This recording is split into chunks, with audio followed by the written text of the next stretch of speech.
Muy buenos días. Gracias por acompañarnos al seminario web Cómo entender las soluciones en la nube que aplican a mi empresa. Para Soflan, como empresa de soluciones empresariales ERP y de recursos humanos en Latinoamérica y España, es muy importante crear espacios para compartir buenas prácticas empresariales en el contexto en el que estamos. Las consultas de este seminario web las atenderemos al final. Sin embargo, por favor, siéntanse en la libertad de enviarnos sus preguntas y comentarios por medio del chat que está en su panel de mandos a la derecha.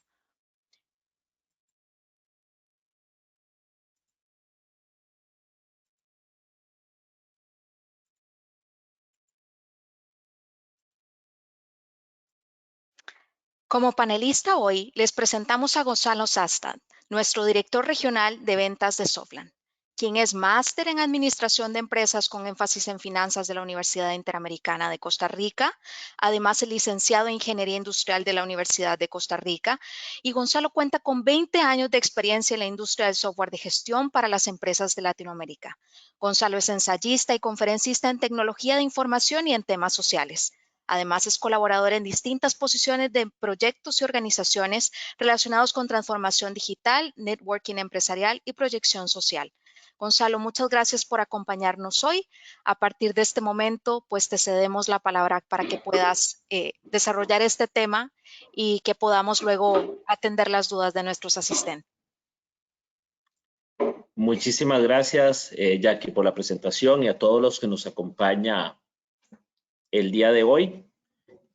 Para mí es un gusto y para Soflan compartir este tema que en estas últimas semanas, dadas las circunstancias que nos aquejan a todos, se ha vuelto de particular importante. O sea, el tema de la nube y el tema de moverme hacia ambientes de nube se vuelve algo que es una posibilidad que si antes lo veíamos como una posibilidad factible y cada vez veíamos creciendo más este tema de la nube, y ahora se volvió una realidad casi global, ¿verdad? Me hace gracia comentar lo que les comentó una compañera de mi esposa, que son profesoras de inglés, que el siglo XXI en estas últimas semanas se aceleró y que de alguna manera ellas las están empujando al siglo XXI a usar una tecnología que ya estaba disponible, que es esta tecnología remota, esta tecnología en la nube, pero que por cualquier razón algunos no se habían decidido usar todavía. Pero bueno, ahora en una dinámica de aislamiento, en una dinámica donde muchos estamos trabajando desde la casa, se vuelve una posibilidad real y es una posibilidad que quizá no todos entendamos o que no todos entendamos igual. Y el objetivo que tenemos en esta hora que vamos a compartir con ustedes es que partamos de una base común de ciertos conceptos que para algunos ya serán conocidos, pero para otros no. Y lo que queremos es aportarles un poquito de algunos conceptos básicos del uso de la nube, de lo que es la nube, empezando por ahí, y también algunas consideraciones importantes que en nuestra experiencia y que también varios estudios y varias firmas de consultoría ampliamente respetadas en estos temas recomiendan como qué tengo que validar, en qué tengo que pensar. Pero bueno, vamos a empezar con algunos conceptos generales que son importantes. Y el primer concepto es, bueno, ¿qué significa que algo esté en la nube? Me permito compartirles una imagen gráfica, un pequeño chiste, ¿verdad? De lo que quizá, bueno, estoy seguro que ninguno pensaremos que la nube consiste en algo que se tira al cielo, ¿verdad? O que yo agarro mis datos en unos CDs y los voy a tirar al espacio de la manera en que muestra la caricatura. Sin embargo, sí que es cierto que no necesariamente algunos oímos los conceptos, pero no necesariamente estamos 100% claro, 100% seguros de, bueno, qué significa que está en la nube. Todo lo que yo entro a Internet y todo lo que yo subo a Internet está en la nube. ¿Cuándo es nube? ¿Cuándo no es nube? Y hay algunos conceptos que les queremos compartir en ese aspecto. Lo primero es, ¿cuáles son las características que siempre tiene la nube? O sea, cuando yo voy a hablar de que algo es la nube, ¿A qué me refiero? ¿A qué me refiero con el cloud computing? ¿Cuáles son las características que tiene? ¿Verdad? La primera característica es que es elástico. ¿Qué queremos decir con que algo sea elástico? Bueno, algo elástico, todos tenemos la experiencia práctica, es algo que se puede estirar o que se puede encoger con facilidad. Entonces, bueno, así tiene que ser la nube. O sea, la nube, por definición, cuando estamos hablando de algo que está en la nube, estamos hablando de algo que es elástico, algo que puede crecer o disminuir según mis necesidades. Entonces, si yo de repente en almacenamiento, que es quizá lo más representativo que conocemos de la nube, yo igual puedo guardar 1 mega de información que 1 tera de información en los espacios que son nube, que están en la nube. Y ese espacio se me puede habilitar hacerse mucho más grande, mucho más pequeño a demanda. O yo de repente podría pasar de trabajar en una organización que tiene un registro de 100 colaboradores a una organización donde tengo 1000 colaboradores. Y de nuevo, esos recursos informáticos que yo necesito para trabajar con mayores volúmenes, cuando algo decimos que está en la nube, cuando es un servicio en la nube, cuando es cloud computing, es algo que puede subir mucho y también bajar mucho. O sea, de repente yo puedo pasar a pagar por mucho espacio y mucha capacidad de cómputo y mucha capacidad de procesamiento, como puedo pasar a necesitar mucho menos. Una de las características de la nube es que tiene esa elasticidad. Y aquí yo voy a hacer algunos comentarios importantes, porque no todo lo que está en Internet y no todos los servicios que nosotros podemos contratar vía Internet son servicios en la nube. O sea, y de nuevo, a veces pensamos que todo lo que está en Internet es la nube. Pues no. O sea, de repente, y voy a decir un ejemplo un poco burdo, pero que nos puede servir de validez, puede ser que haya alguien que vía Internet tenga un servidor en su casa, tenga una máquina en su casa, donde ofrezca algún servicio, ofrezca almacenamiento. Y sí, yo lo puedo usar por Internet. Y sí, yo puedo guardar mis cosas en ese espacio vía Internet que me está brindando otra compañía, otra persona, pero no es elástico. ¿Por qué? Porque si el disco duro de esa persona que puso al servicio mío medía 1 giga o medía 1 tera y yo de repente quiero guardar 3, ya no puedo, porque la persona no va a salir corriendo a comprar otro servidor habilitable. En los ambientes en la nube eso no sucede. En los ambientes de la nube, las compañías que brindan servicios en la nube, si bien todo es finito en esta vida y el almacenamiento también lo es, la capacidad de cómputo que estas compañías que ofrecen servicios en la nube tienen es tan amplia que para uno casi que es ilimitado, o en la capacidad de crecimiento que uno puede tener ahí en relativamente poco tiempo es altísima. Entonces, primera característica para que sea en la nube, que sea elástica. Segunda característica para que hablemos de que algo está en la nube, la disponibilidad. O sea, tiene que ser un servicio que efectivamente esté disponible la mayor parte del tiempo. Muchas veces vemos en las estadísticas, en los servicios que contratamos, en las especificaciones que dice, bueno, yo estoy disponible 99.9 o solo 99, o sea, algo que está disponible solo 99% del tiempo, es algo que puede ser que pase, ¿verdad?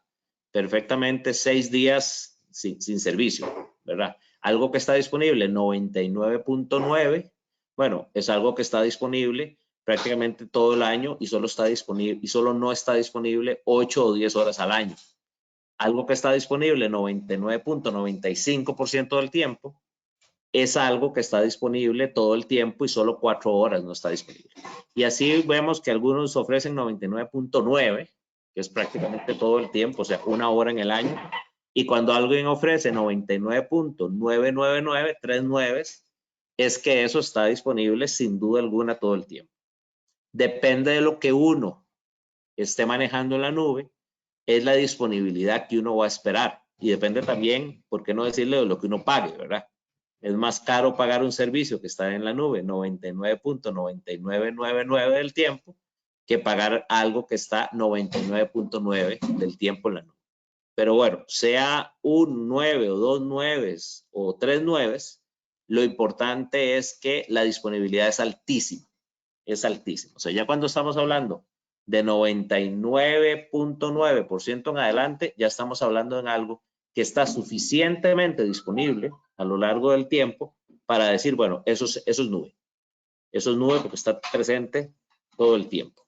Si alguien me ofrece un servicio, pero ese servicio solo puedo acceder a él de lunes a viernes, entonces ese es un servicio que como servicio, o sea, lo que sea que esté usando, ya sea almacenamiento, ya sea streaming, ya sea un sistema empresarial, no está en la nube porque no lo tengo, no lo tengo accesible la mayor parte del tiempo.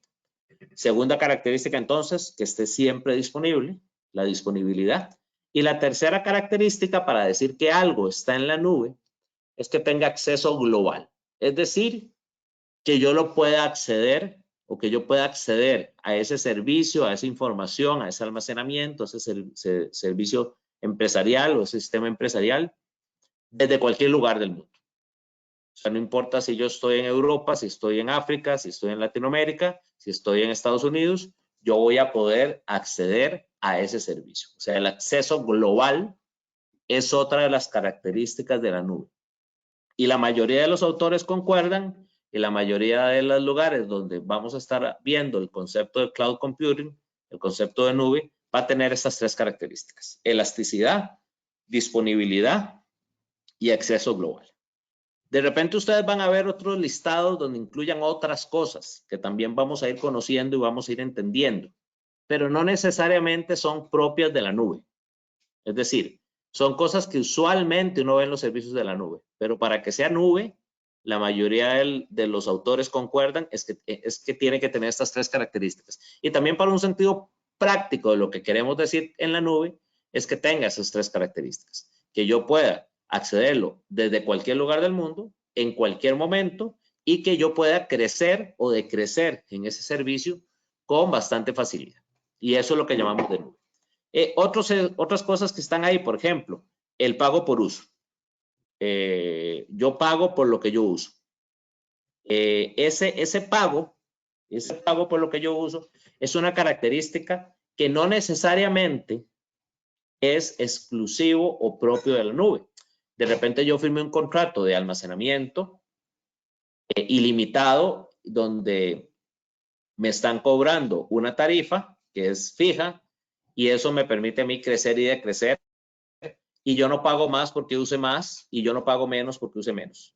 Entonces, eso es algo posible y que tenga esa característica el servicio no hace que no sea nube eso. Sin embargo, es poco frecuente. O sea, frecuentemente las empresas que brindan, y hay que decir que brindamos servicios en la nube, le ofrecemos al cliente esta posibilidad de que pague por uso. Usted necesita un usuario, paga por un usuario. Usted necesita 10, paga por 10. Usted necesita 1 giga de información, paga por 1 giga. Usted necesita crecer a 10 gigas, bueno, paga por 10 gigas. Muchos de los sistemas de almacenamiento, creo que es algo conocido en términos generales, le ofrecen a usted una capacidad de almacenamiento inicial sin costo o incluido en una tarifa básica y luego usted empieza a pagar por almacenamiento adicional después de una cantidad, después de 1 giga, después de 1 tera, después de 5 teras, dependiendo de lo que usted esté contratando. Pero esa característica de que yo pago lo que yo uso es muy propio de la nube y es muy frecuente en la nube. Y bueno, y yo creo que es algo que ustedes consideran conmigo, estoy seguro, desde el punto de vista de la economía global, cada vez vemos más. O sea, cada vez vemos más que yo ya no voy a comprar activos para hacer cosas. O sea, yo ya no voy a tener que hacer grandes inversiones para hacer muchas cosas, sino que yo pago por esas cosas por uso. Alguno dirá, las alquilo un poquito, ¿verdad? O sea, las pago mientras que mientras que estoy suscrito a ellas, y cuando dejo de estar suscrito a ellas, las dejo de pagar. Cuando las dejo de necesitar, las dejo de pagar. Eso es una característica común. Y otra característica muy común en los servicios de la nube, que de nuevo no es obligatorio, no quiere decir que si yo no la tengo no es nube, pero es muy frecuente, es el autoservicio. O sea, yo entro a los proveedores que me dan servicios en la nube y prácticamente yo puedo conocer del servicio, entender el servicio, muchas veces puedo contratarlo, muchas veces puedo empezar a usarlo y no traté con ningún ser humano. Es decir, todo lo hice por medio de la máquina y todo lo hice yo mismo. O sea, yo me autoserví, incluso muchos de los servicios de almacenamiento en la nube, muchos de los servicios de sistemas en la nube, yo mismo puedo aumentar el servicio, disminuir el servicio y administrarlo yo mismo. Entonces, esa característica de autoservicio, de nuevo, hay algunos sistemas que no funcionan así por su naturaleza, pero es algo que vamos a ver comúnmente en las características de la nube. Y entonces ahí partimos un poco de lo que es nube y también partimos un poco de lo que no es nube.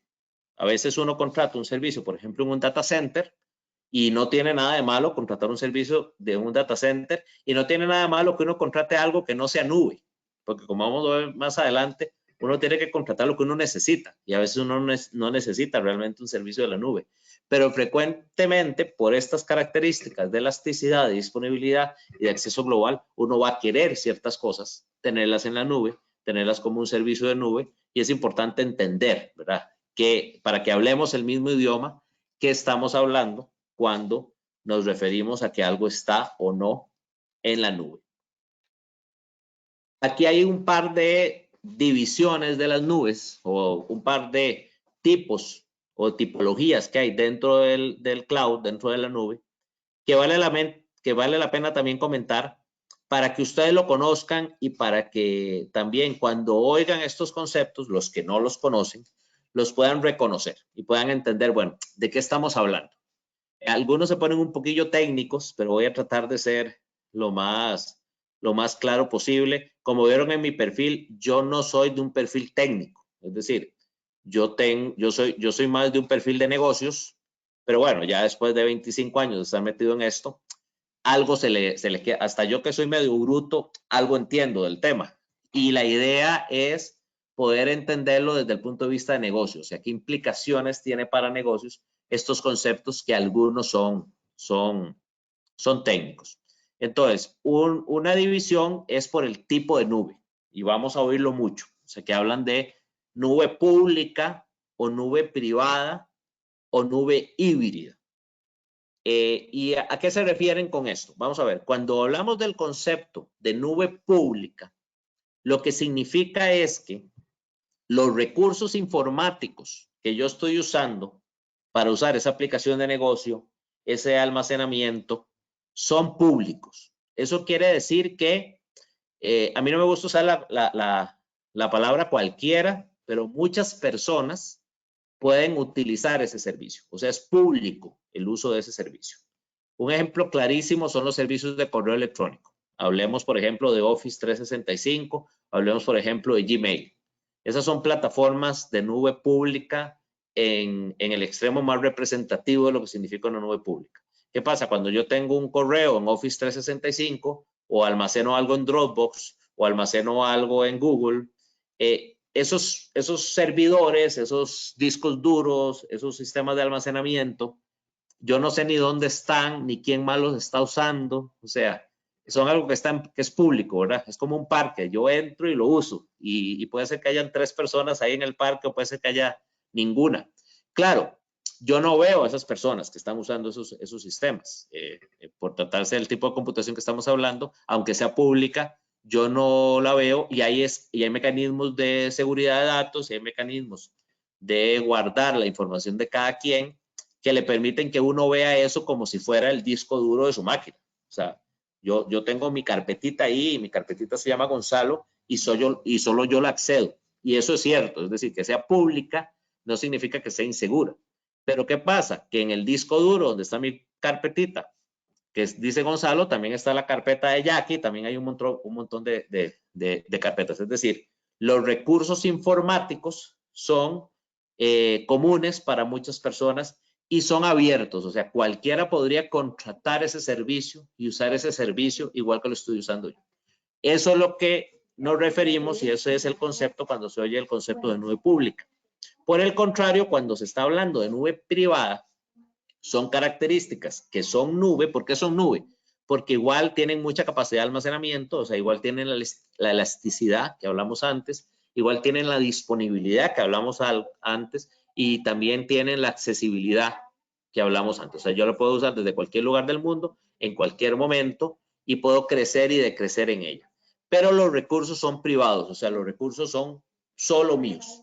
Generalmente cuando pensamos en nubes privadas, pensamos en data centers grandes que efectivamente tienen cierta elasticidad porque pueden hacer crecer el hospedaje o decrecer el hospedaje, crecer el espacio que yo tengo en ellos o decrecer el espacio que yo tengo en ellos, pero son privados, o sea, ese servidor es solo mío. Y ese servidor tiene las características que yo pedí que tuviera y de alguna manera es como si yo contratara un restaurante para que solo yo lo use. Entonces, cuando un restaurante es público, de cualquiera puede entrar al restaurante y yo voy a tener mi mesa y me van a respetar, no me van a sentar a alguien a la par en mi mesa, pero bueno, yo puedo tener gente ahí a la par y hay un flujo de gente porque el ambiente es público. Privado es como si yo alquilara el restaurante solo para mí. Entonces, nadie entra al restaurante, nadie entra al servidor. Este servidor yo le pongo las características de seguridad que yo quiera, yo tengo las especificaciones que yo quiera, yo tengo el espacio que yo haya contratado, pero es mío solo, está en solitario. Son nubes privadas. ¿Qué pasa? Que hay muchos bancos, hay muchas instituciones de gobierno, hay muchas instituciones que por regulación o por aspectos de tener más regulaciones de seguridad o por cuestiones de acceso a los datos o por cualquier especificación, prefieren tener una nube privada que manejarse en una nube pública. Y bueno, y esa es la diferencia. Claramente una nube privada requiere más recursos, claramente más recursos económicos, o sea, es más cara, por decirlo coloquialmente, y claramente la nube privada requiere más administración, porque en la nube pública el proveedor que está dando los servicios en nube tiene unas buenas prácticas y tiene una serie de políticas que son comunes para todos los que usan esa nube pública. En cambio, en la nube privada, la persona que lo contrata puede pedir los gustos que quiera, pero tiene que haber una administración exclusiva de esos servicios. Y luego están las nubes híbridas, que es lo que más se da en el mundo actual, en la época actual, es lo que más se da, que son combinaciones, o sea, combinaciones entre nube pública y nube privada.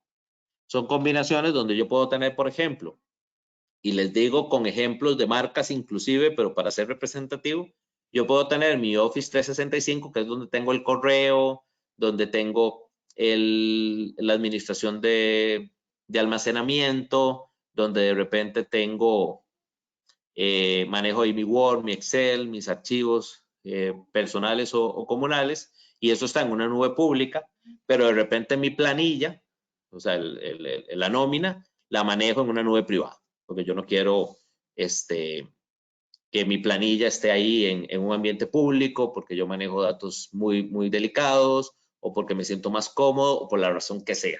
Entonces yo la tengo en una nube privada y yo pongo las dos nubes de alguna manera interactuar. Y entonces hablamos de que es una nube híbrida. Yo tengo cosas en la parte pública y cosas en la parte privada. Y luego hay un concepto que no quería dejar de comentarles, que para mí no es una nube diferente. Para mí en realidad es una nube pública, esa es una opinión personal, pero que en la mayoría de la literatura se presenta como algo separado y ha tomado popularidad el nombre, que son las nubes comunitarias. ¿Y qué son las nubes comunitarias? Las nubes comunitarias, por ejemplo, que pasan mucho en el ámbito universitario y que pasa mucho también en ciertos ámbitos de desarrollo y de algunos segmentos con abogados lo he visto, nubes comunitarias, con ONGs he visto nubes comunitarias, que son espacios donde diferentes organizaciones, diferentes instituciones, diferentes empresas ponen recursos de cómputo, comparten recursos de cómputo, crean una nube de manera real o de manera virtual, o sea, crean una capacidad de cómputo compartida y luego administran recursos dentro de esa nube. Entonces, hay como un ambiente comunitario, o sea, no es que hay un proveedor que está ofreciendo la nube pública y hay un público que contrata esos recursos, sino que es colaborativa la nube, por decirlo de alguna manera. Bueno, para mí es un tipo de nube pública, pero bueno, es un concepto que se maneja ya más administrativamente con un término diferente y bueno, vale la pena que ustedes también lo conozcan dentro de los conceptos que hay que entender. El otro grupo de conceptos que hay que entender es el tipo de servicios que uno contrata en la nube. O sea, ¿qué es lo que uno puede contratar en la nube? O sea, ¿qué es lo que uno usa en la nube? Y aquí voy a ir de lo más técnico a lo menos técnico. Lo más técnico, desde mi concepto, que uno puede contratar en la nube, es infraestructura en la nube o as a service, que es infraestructura como servicio. El IaaS. Cuando vemos AAS en algún término, esas últimas 3 letras, es as a service, o sea que lo estoy contratando como servicio. ¿Qué significa contratar infraestructura como servicio? El almacenamiento es un ejemplo. Yo estoy como contratando espacio, o sea, es infraestructura, tiene que ver con espacio, con capacidad de procesamiento. Yo puedo contratar un servidor en la nube. Es decir, yo puedo ir a Amazon Web Services y decir, yo quiero contratar un servidor. Yo no quiero comprar un servidor. O yo quiero contratar un computador. Con computadores personales se ve menos, pero es posible. Se ve más con servidores. Entonces yo quiero decir, mira, yo voy a contratar mi servidor. Yo voy a administrar ese servidor. O sea, es como si lo tuviera en mi empresa. Pero como en mi empresa yo no tengo las condiciones para tener esto en la nube, y hay proveedores que me ofrecen esto en la nube, yo entonces voy a tomar mi servidor. De alguna manera podríamos decir, voy a virtualizar ese servidor y ese servidor lo tengo contratado en la nube. Entonces, esa es una forma en que yo puedo manejar cosas en la nube, y cuando yo compro un servidor en la nube, contrato más bien, porque uno no compra el servidor, sino que uno, por decir ese término, lo alquila. Uno alquila el servidor en la nube o alquila almacenamiento en la nube, porque yo lo que estoy como alquilando un disco duro, ¿verdad? No hay más que eso. Yo hablo de que estoy contratando infraestructura en la nube, infraestructura como servicio. Después, otra categoría que uno puede contratar es plataforma, que para efectos de los que no somos técnicos, da un poquito lo mismo si es infraestructura o plataforma, pero para los que son más técnicos sí que es importante. ¿Cuál es la diferencia? Infraestructura son cosas que uno incluso cuando las compra, las ve físicamente. Un servidor que representa capacidad de procesamiento o almacenamiento, que usted podría comprar un disco duro. Entonces, eso nos referimos más a infraestructura. En cambio, plataforma son los sistemas, el software, sobre todo los mecanismos que están encima de ese hardware, pero que no son la aplicación final. Por ejemplo, que usted compre un Windows en la nube, por decir una marca, o un Linux en la nube. Es decir, sistemas operativos, máquinas virtuales que ya tienen sistemas operativos instalados. Porque cuando usted compra un servidor en la nube, el servidor puede que ni siquiera traiga sistema operativo o que no traiga programas instalados. Entonces usted compra el servidor, compra esa capacidad y usted mismo le pone el Windows o le pone el Linux o le pone el sistema operativo que usted quiere usar o le pone las aplicaciones que usted quiere usar. En cambio, cuando usted compra plataforma, usted lo que está creando es un ambiente de desarrollo. Por ejemplo, los programadores usan mucho contratar plataforma como servicio para programar. Entonces compran una plataforma, alquilan una plataforma donde está incluso la herramienta de desarrollo ahí instalada, el Visual, el Java, el que sea. Y lo que hacen es trabajar ahí. Entonces están comprando un ambiente de trabajo. Pero las cosas técnicas finales las ponen ellas, o las aplicaciones las ponen ellos. Cuando uno contrata así, uno no está contratando la aplicación final, sino que está contratando una plataforma. Hablamos de que se está contratando plataforma as a service. Generalmente uno contrata plataformas as a service cuando uno quiere administrar la aplicación cuando uno quiere como poner las reglas de cómo va a instalar las aplicaciones, de cómo va a instalar las soluciones de negocio, pero no quiere invertir en servidores, y no quiere invertir en bases de datos, y no quiere invertir en sistemas operativos, y quiere además que esté en la nube. Entonces, en esas condiciones es buena idea contratar plataforma como servicio. Y luego está también el software como servicio, que es lo que usualmente vamos a ver la mayoría, el software as a service. El software as a service es cuando uno ya contrata la aplicación final. O sea, uno contrata, ya sean aplicaciones personales, entonces los ejemplos que decíamos al principio, los sistemas de correo, el Office, sistemas para pagar planillas, sistemas para llevar la contabilidad. Cuando uno compra eso en la nube y ya uno está comprando el sistema exactamente que ya uno va a usar, uno lo que está comprando es software as a service. En la mayoría de los casos, los que somos usuarios, lo que vamos a ver es el software as a service, o sea, el software como servicio. Pero también están las otras posibilidades. Y no solo las otras en términos de plataforma y de infraestructura, sino que ahora usted puede casi que contratar todo as a service. O sea, usted puede contratar seguridad as a service. Entonces usted tiene sus plataformas, sus sistemas y hay servicios de seguridad que usted no los contrata directamente. No es que usted compre un antivirus o que usted compra una aplicación y la instala. No, no, no. Usted la contrata como servicios as a service. Entonces usted se pega a los servidores de las empresas que brindan la seguridad y le venden, le configuran remotamente las cosas o usted pasa por los servidores de ellos que están en la nube para hacer los mecanismos de seguridad de acceso a sus aplicaciones.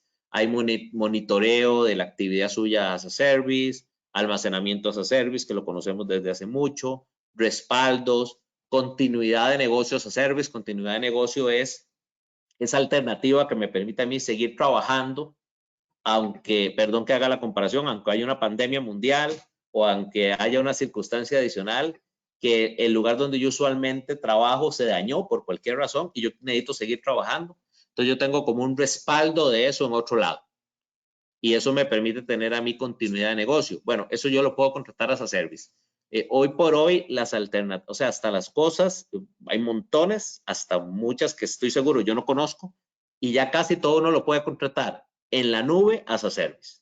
Y entonces eso nos abre un universo de posibilidades. ¿Para qué? Para usar la nube. Y aquí viene la pregunta, digamos, de la polémica.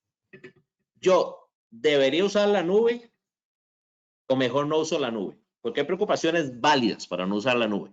Hay preocupaciones súper válidas. Ahora, yo cada vez que alguien me expresa esas preocupaciones que son válidas y las discutimos, yo también digo, ojalá que no me pase o ojalá que no nos esté pasando como el chiste, ¿verdad? El chiste del tipo que vive en la carretera, ¿verdad? Y vamos a decir Gonzalo Sanstad, porque es el tipo de cosas que me podrían suceder a mí. Voy yo por la carretera, yo les hablo desde Costa Rica, que hay una carretera famosa que es la General Cañas, que creo que es la única carretera que tenemos, además, ¿verdad? Es de este tipo que hay dos carriles, usted va a un carril o va en el otro, ¿verdad? No se puede estar pasando porque hay una división en el medio. Y voy manejando, voy oyendo la radio y oigo en la radio que dice, perdonen señores, tengan cuidado porque en esta autopista hay un imbécil que está manejando en contravía. Se va por el carril equivocado. Y entonces yo tomo el teléfono y llamo y le digo al locutor de la radio, vea, no es un imbécil, son cientos los que van contravía. Bueno, evidentemente, el que va en contravía es el que está llamando. O sea, el imbécil soy yo, es lo que me suele pasar. Es decir, si yo veo que todo el mundo va en una dirección, yo no digo que uno tenga que ser, como dice el refrán, ¿verdad? Donde va la gente va Vicente. No tiene que ser tan así, ¿verdad? Puede ser que estén equivocados y puede ser que yo tenga la razón. Eso puede ser. Pero hay que pensárselo, ¿verdad? Hay que pensárselo.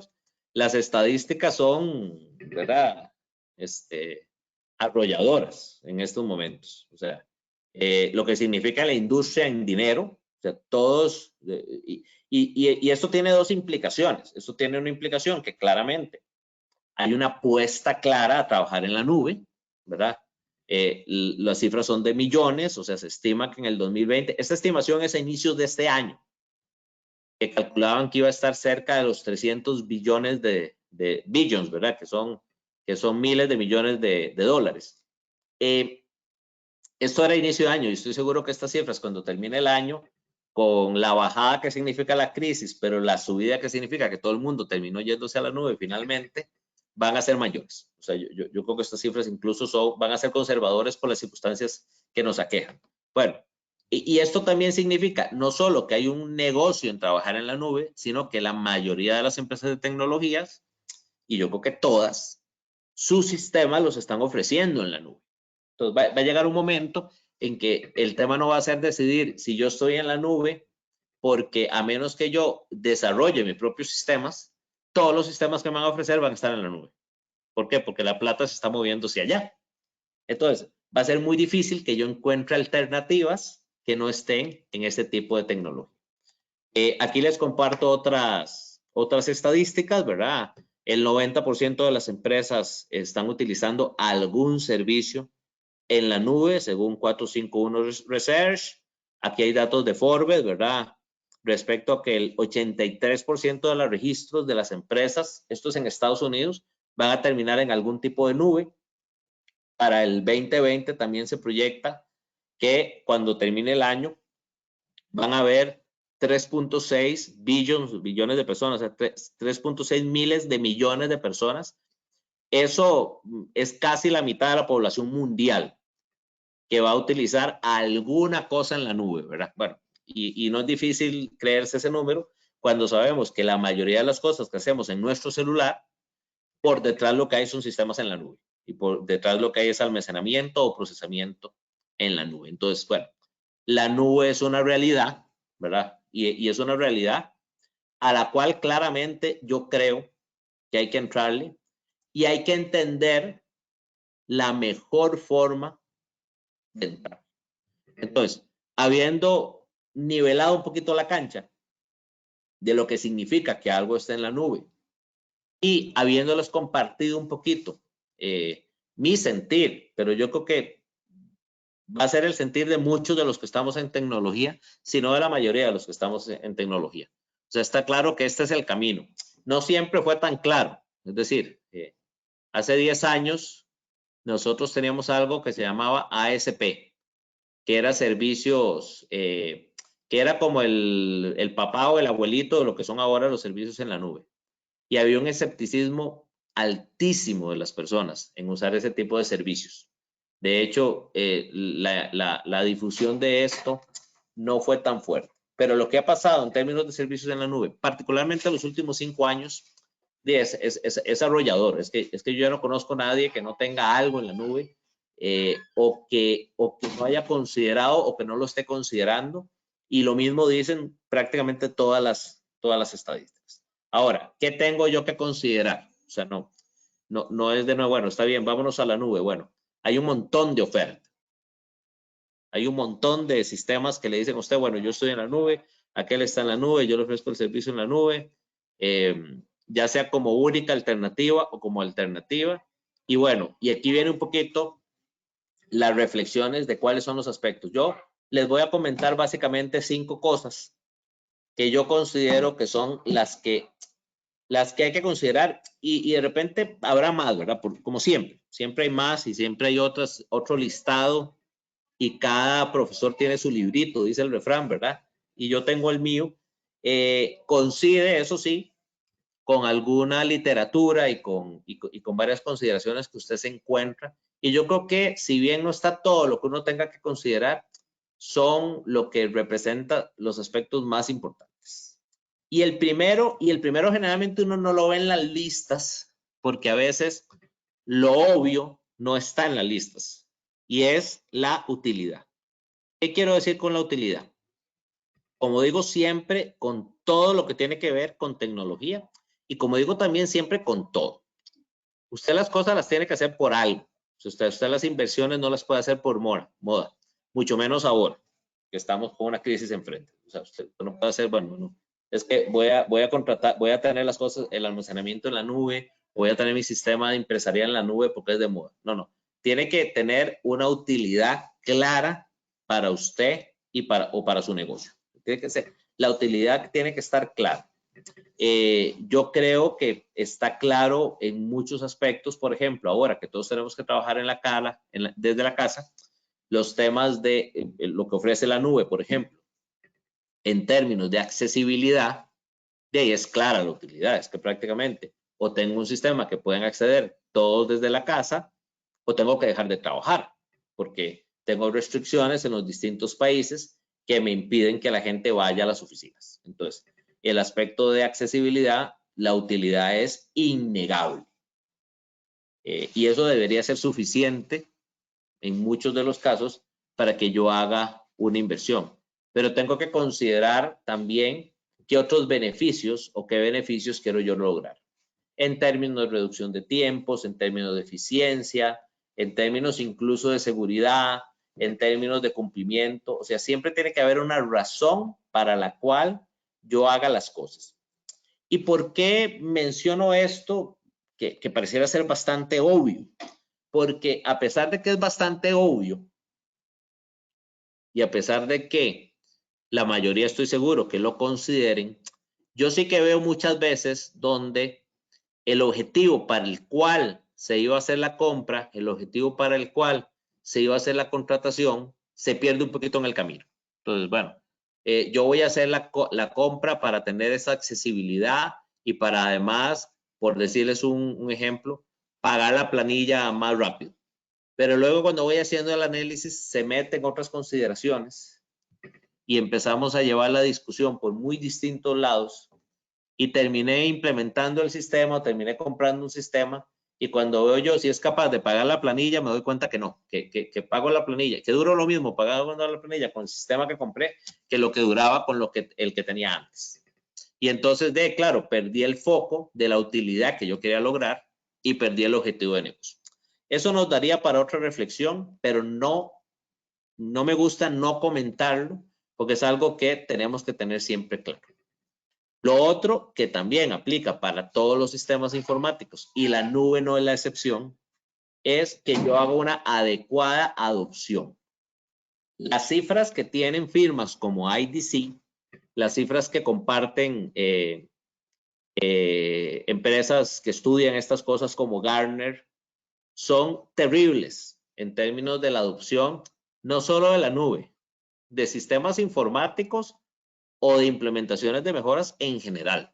O sea, cifras del tipo 1 de cada 3 implementaciones de sistemas informáticos en las empresas fracasan, ¿verdad? 45% de los responsables de TI dicen que el proyecto de adopción o de implementación del sistema informático no cumplió sus expectativas. O sea, son cifras alarmantes que tienen que ver con la adopción de los sistemas. Y yo cada vez que vaya a poner algo, yo tengo que asegurarme, y particularmente si es algo en la nube, que va a tener una alta accesibilidad, o sea, cualquiera va a poder usarlo, bueno, estupendo. Yo tengo que poner los recursos, tengo que poner el tiempo, tengo que hacer la educación para que las personas efectivamente lo usen, para que no termine siendo algo que está en la nube. A veces compramos cosas y las terminamos guardando en una gaveta. A veces suscribimos cosas en la nube y terminan estando en la nube. Y luego entonces, claro, sí, las dejamos de usar porque no llevamos una adopción adecuada de esos sistemas. Entonces, eso es algo que también hay que considerar. Hay que considerar en la oferta que realmente me permita la continuidad que yo quiero tener. Una de las razones principales por las cuales la gente contrata cosas en la nube es para tener continuidad en el proceso de negocio. O sea, para no parar la actividad de negocio. Entonces, si yo necesito tener esa continuidad, es importante validar que mi proveedor me la ofrezca. O sea, esa pregunta, por ejemplo, de si yo trabajo en 99.9 al 99.95, o sea, cuál es el nivel de disponibilidad que yo tengo del servicio, es importantísimo, pero también preguntarme, imaginarme a lo interno, bueno, ¿cómo yo voy a usar? Si yo estoy contratando un sistema de contabilidad, bueno, ¿cómo va a funcionar esto? O sea, ¿cómo va a funcionar esto en términos de la continuidad del negocio? El vendedor, el contador se puede conectar en cualquier momento, cuáles son los procesos que yo tengo que revisar a lo interno para aprovechar esa continuidad. La continuidad también es muy importante porque generalmente la inversión que hacen los proveedores que ofrecen los servicios en la nube en continuidad van a ser siempre mucho mayores, en general van a ser mucho mayores a los que yo como empresa individual puedo invertir.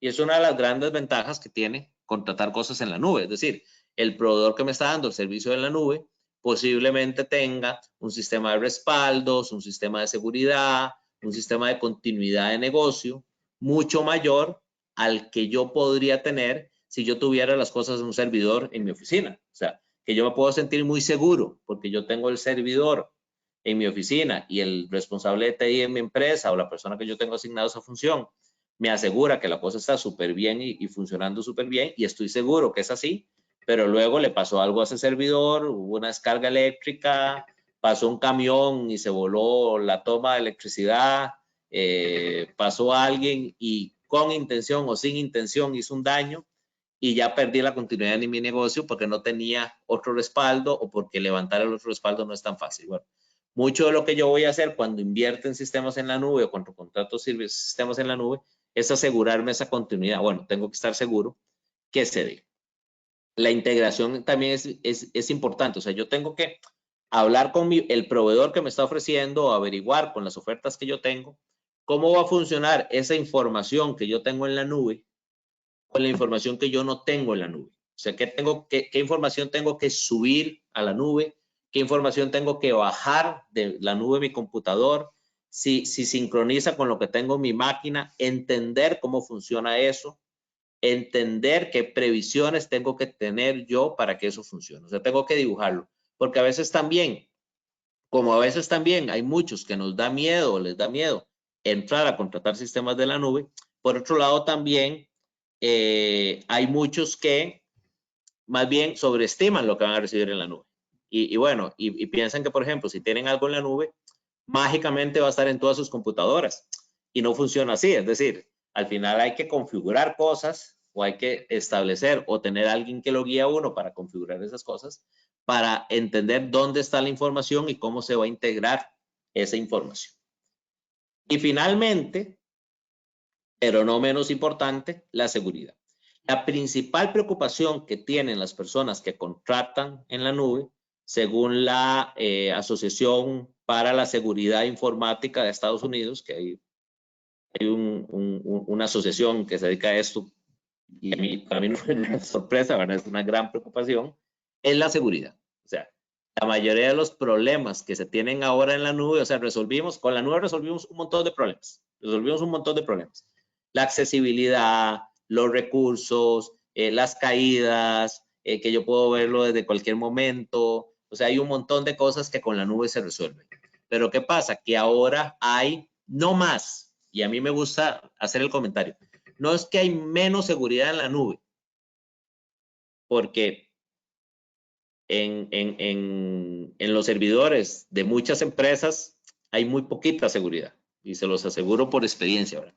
Hay gente que lo hace muy bien y hay responsables de sistemas que lo hacen muy bien y hay responsables de sistemas que lo hacen muy mal y a veces hay muchas empresas que ni siquiera tienen un responsable de sistemas para que lo haga bien o mal y la cosa es terrible y se les meten hasta la cocina, perdónenme la expresión. Es decir, no es que hay menos seguridad en la nube, es que las amenazas son distintas y las previsiones que hay que tomar son distintas. Entonces, la seguridad en la nube es una consideración. Hay que entender por qué hay hackers, por qué hay vulnerabilidades, porque hay personas que dentro de la organización se pueden aprovechar de fallas de seguridad para acceder a información que no deberían acceder o para hacer manipulaciones que no deberían hacer. Es decir, se maneja diferente la seguridad en la nube. O sea, sí que es diferente. Y entonces tengo que entenderlo o tener a alguien cerca que lo entienda muy bien. Y hablar esto con mucha franqueza y con mucha claridad con los proveedores de cómo manejan la seguridad. Los incidentes en la nube no son mayores que los incidentes que se daban antes en data centers o en sistemas locales. Ahora sí, ha habido un aumento en la delincuencia informática porque todos tenemos ya las cosas automatizadas y digitalizadas y antes no la teníamos. Entonces, sí, hay un aparente aumento en la delincuencia informática y hay un aumento real, ¿verdad? Y además los criminales informáticos se han ido sofisticando a nivel de ataques personales, a nivel de ataques de empresas, y entonces la seguridad se ha tenido que ir también sofisticando. Pero hay algo que yo siempre pongo en el tapete a favor de la seguridad en la nube, y es que la inversión, de nuevo, igual que pasa con la infraestructura, la inversión que pueden hacer las compañías que invierten o que ofrecen servicios en la nube, generalmente va a ser mucho mayor y mucho mejor a la inversión que pueden hacer las empresas individuales. Porque las empresas individuales no se dedican a la informática y las empresas individuales generalmente no se dedican mucho menos a la seguridad en la nube. Entonces tienen que hacer inversiones de seguridad que son importantes, que cuando los sistemas están en la nube, particularmente cuando son nubes públicas, los pueden compartir de alguna manera con todos los demás clientes que están usando el mismo sistema. Y es un poco lo que sucede en general en la nube, ¿verdad? En general en la nube hay muchos recursos comunes donde todos pagamos una suscripción, todos pagamos el servicio que corresponda, pero toda esa inversión que hace este grupo de personas, de los proveedores responsables, por supuesto, lo invierten en muchas cosas y entre ellas la seguridad. Y entonces tienen mecanismos de seguridad muy adecuados. Una cosa final que quiero decir sobre la seguridad, y ya voy finalizando, es que en la seguridad una cosa que hay que tener muy claro es quién le toca a qué. Perdón, qué le toca a cada quien. La seguridad en informática nunca es absoluta, ¿verdad? O sea, siempre pueden haber vulnerabilidades. Igual que la seguridad en una casa, igual que la seguridad en un edificio. Pues bueno, muchas veces uno contrata sistemas informáticos y hay vulnerabilidades que no tienen que ver con el que le está ofreciendo el sistema, sino que tiene que ver con usted. Este instituto americano que ve temas de seguridad dice que el 68% en un estudio que hicieron de las crisis de seguridad o, ¿verdad? de los problemas de seguridad que tuvieron las empresas tuvieron que ver con el mal uso o la mala configuración que hicieron personas de las organizaciones en el manejo de seguridad. O sea, dejaron algo más mal configurado o hicieron un mal uso. Entonces, si yo dejé que alguien me robara el password, si yo dejo que alguien me robe el password, no hay sistema de seguridad. Como dice mi jefe, si yo tengo el sistema del condominio súper seguro, pero le doy la llave a alguien y le doy la tarjeta a alguien para que entre a mi casa, poco puedo hacer, ¿verdad? La persona tenía el tag, pudo entrar, tenía las llaves de mi casa, me robó todo.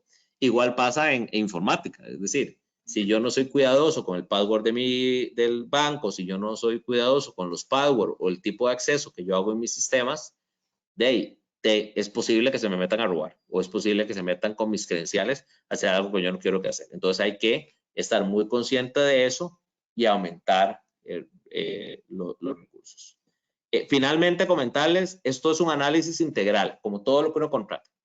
Hay que considerar todos los elementos, hacer la listita de las cosas que uno tiene que preguntar, hacer la listita de las cosas que uno tiene que considerar, pero no dejarlo de hacer. O sea, que las cosas tengan que llevar un cuidado no significa que no valga la pena validarlas, porque finalmente todas las nuevas tecnologías que vienen, ¿verdad? Y que ya están muchas aquí, Big Data, aprovechar el Internet de las cosas, aprovechar las nuevas capacidades que nos van a traer las redes 5G. Es decir, todas estas cosas, tecnologías nuevas, inteligencia artificial que vienen en la nube. O sea, toda esta tecnología nueva va a estar en la nube, no va a estar a nivel de servidores locales. Entonces, es importante que los que no hemos dado el paso, empecemos a dar los pasos hacia esa dirección, porque bueno, el futuro está ahí, el futuro está en la nube y habría que decir el presente también. Con esto termino. No sé, Jackie, si tenemos alguna pregunta o comentario para Muchas gracias, responder. Gonzalo. Sí, justamente vamos a proceder a las preguntas. Nada más voy a proceder a hacer un par de anuncios. Primero que alineado con esto que nos expones, Softland ofrece soluciones en la nube para que las empresas justamente no se detengan, puedan administrar sus áreas administrativas, financieras y de recursos humanos, particularmente en este momento, pues que las empresas puedan continuar pagando su nómina o planilla, gestionando sus colaboradores y, por supuesto, coordinando el trabajo remoto con Softland My Teams. Y bueno, después de esta presentación, solamente recordarles que esta sesión se está grabando de manera que podamos enviarles toda la sesión mañana. Por favor, si hay algún inconveniente o si no la reciben mañana, por favor nos lo hacen saber. Y si tienen alguna pregunta de nuestras soluciones, les pedimos por favor que también contesten nuestra encuesta de satisfacción al finalizar esta sesión. Y bueno, Gonzalo, pasando a las preguntas, nos indican, se dice que el tiempo de inactividad es un contra de trabajar en la nube, es decir, que haya cortes técnicos. ¿Qué debo tener en cuenta antes de contratar para evitar eso? Lo más importante es que usted sepa qué depende de usted y qué depende de su proveedor. Claramente, cuando uno trabaja en la nube, depende del Internet. Y yo, si tuviera que escoger uno, y el más importante y el más obvio, después de la electricidad, ¿verdad? Porque sí, claro, tengo que tener electricidad para manejar los mecanismos informáticos, es el Internet. Yo tengo que tener un buen Internet, tan bueno como el tipo de interrelación que yo tengo con este sistema en la nube. Y es muy buena idea tener una segunda opción. Ahora los teléfonos celulares nos ayudan mucho. Es decir, muchas veces tenemos contratado el Internet de nuestras casas o el Internet empresarial y tenemos una segunda alternativa y a veces el Internet que uno tiene en el celular es tan bueno que le permite, quizá no como el medio principal de Internet, pero sí muchas veces con medio alterno poder tenerlo. Entonces, yo diría que eso es lo más importante. También ahí hay estadísticas, ¿verdad? O sea, ciertamente cuando yo no tengo Internet, yo pierdo la continuidad de negocio, entonces yo tengo que preocuparme también que el proveedor tenga la disponibilidad que ofrece, ¿verdad? Que efectivamente el proveedor me dé 99.9. Pero en términos de disponibilidad, las estadísticas lo que dicen es que los servicios en la nube suelen estar disponibles hasta un 30% más tiempo que los sistemas instalados localmente. Es decir, es que localmente también pasan cosas. O sea, localmente también a usted se le puede dañar el servidor y a muchas empresas se les daña el servidor. Localmente a usted también se le puede dañar la red y a muchas empresas se les daña la red. Entonces, ciertamente, cuando usted tiene todo local, no depende del Internet, pero también depende de otro montón de cosas que podrían pasar. Y bueno, yo en mis años les puedo contar historias, ¿verdad?, de terror, de todo lo que puede pasar en una empresa cuando maneja local. Entonces, hay que tener las previsiones, pero no son, vamos a ver, son diferentes a las que uno tiene en sistemas locales, pero localmente también hay que tenerlas. Gracias, Gonzalo. Luego nos dicen, si tengo todo on-premise, ¿qué pasos debo seguir para trasladar a la nube? ¿Hay una serie de pasos que pueda recomendarme? Sí, bueno, qué buena pregunta, porque sí que la hay, sí que la hay. Y ahí tiene que ver un poco con qué es lo que usted va a mover a la nube y un poquito, aunque parezca un juego de palabras, cómo lo quiere hacer, ¿verdad? Hay sistemas desde encontrar un proveedor y hay proveedores que le mueven todo de on-premise a la nube, tal y como usted lo tenía on-premise. Es decir, hay proveedores de nube que le ofrecen a usted el servicio. Esos son, no son nubes públicas generalmente, sino que son nubes privadas, pero le dicen a usted, o sea, le virtualizan la máquina y entonces los mismos servidores que usted tenía on-premise se los mueven a la nube. Y entonces usted termina con toda esa misma infraestructura en la nube y la puede usar. Y esa es una forma de hacerla. Es más cara, pero es más directa. Lo otro es que usted mapee todo lo que usted tiene, o sea, que usted haga una lista de todos los software que usted tiene, de todos los sistemas que usted tiene, y usted empiece a irse moviendo a la nube paso a paso, que es lo que han ido haciendo la mayoría de las empresas. O sea, dicen, mira, yo tengo mi servidor de correo aquí en local. Mira, voy a mover el servidor de correo a la nube. Entonces, voy a contratar servicios de correo, que hay muchos en la nube. Mira, yo tengo aquí mi RP local. Voy a contratar un RP en la nube.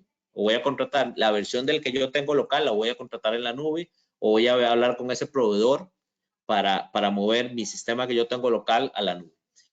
Esa segunda forma es un poquito más tardada porque yo tengo que ir sistema por sistema y tengo que hablar con el proveedor correspondiente en cada uno de los sistemas. Pero para mí es la más segura o la más completa porque entonces yo voy a terminar con las alternativas finales que yo tengo en la nube. Es decir, ¿Qué quiero decir? Cuando yo virtualizo todo lo que yo tenía on-premise y lo muevo todo como un bloque a la nube, yo termino con lo mismo que tenía local en la nube.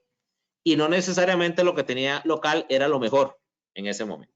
En cambio, cuando yo muevo sistema por sistema a la nube, yo voy a tener la mejor versión de la nube de cada uno de los sistemas.